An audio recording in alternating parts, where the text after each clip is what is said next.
Hello everyone. So in this video, I'll show you how to fix the camera error on the Monkey app in just a few steps.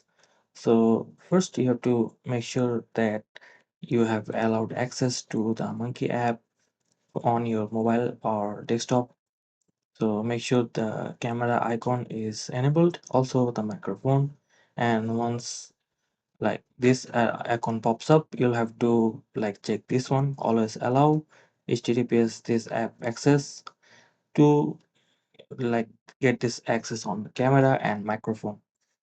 So if that doesn't work, even if you gave the app access and that doesn't work, then there are some other steps that I'm going to show you. So first of all, check the if camera is enabled on your Windows or Mac.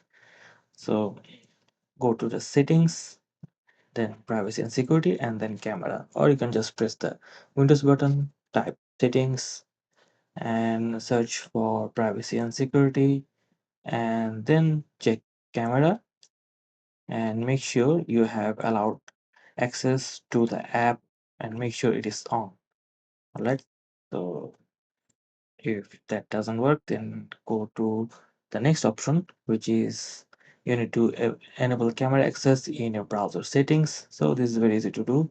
Just go to settings and then privacy and security,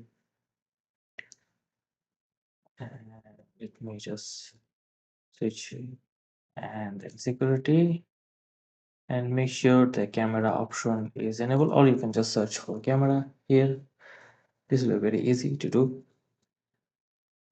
and just go here and make sure you have enabled access to camera on this settings sites.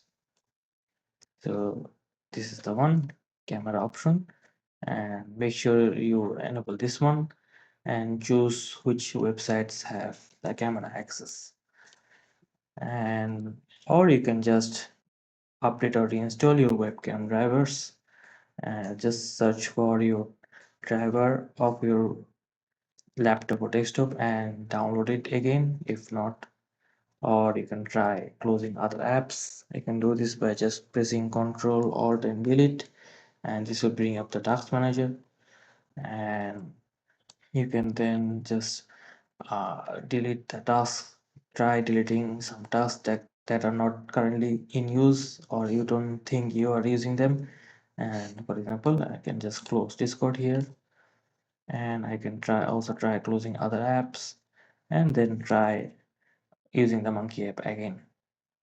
And if that doesn't work, then you'll have to just contact the support and let them know your issues. Just go down and get the app. You can or get contact support via the app. So that's all for this video, and I'll see you on the next one.